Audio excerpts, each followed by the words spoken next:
Fun, this is Nishtha presenting this video. At the end of the video, we have come up with a brief description of the video in English, so kindly stay tuned till the end of the video.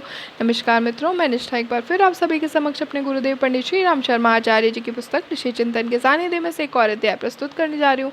परंतु उससे पूर्व मेरा एक सविनय निवेदन है आप सभी से, कृपया मेरे इस वीडियो को ज़्यादा से ज़्यादा लाइक, शेयर और सब्सक्राइब करें ताकि हम अपने समाज कल्याण के उद्देश्य में सफल हो पाएँ और अपने समाज कल्याण के मैसेजेस को ज़्यादा से ज़्यादा लोगों तक पहुँचा पाएँ। तो इसी के साथ हम अपना आज का अध्याय आरंभ करते हैं। हमारे आज के अध्याय का शीर्षक है विचारों का केंद्र बिंदु क्यों और कैसे।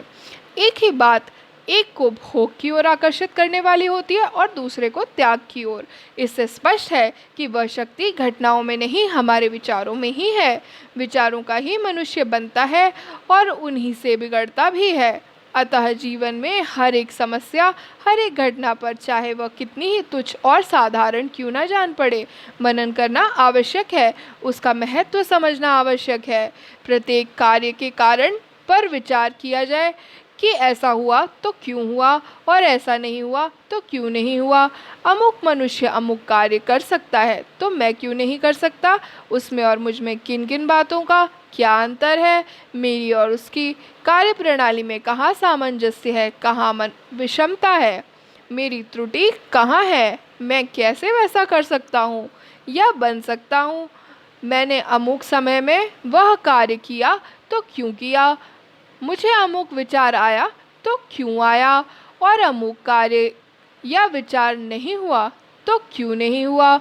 इस प्रकार क्यों की विचारधारा को आगे बढ़ाए जाने पर नया प्रकाश मिलता जाएगा। नई समस्याओं के नए हल मिलेंगे और नए हलों के लिए नई समस्याएं। क्यों एवं कैसे विचारों के विकास का मूल मंत्र है। उसे अपनाकर आप लाभ उठाइए, विचारक बनिए। तो इसी के साथ ये अध्याय समाप्त होता है और जिस तरह हमने कहा था कि एंड में हम ब्रीफ डिस्क्रिप्शन इंग्लिश में देंगे। So hello everyone, this is the brief description of the video in English.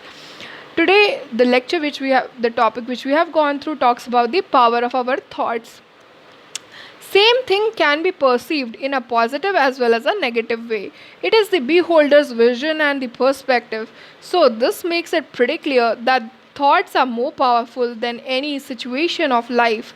Therefore, it becomes necessary to circumspect every small situation of life and think, why this happened to me and how can I overcome it?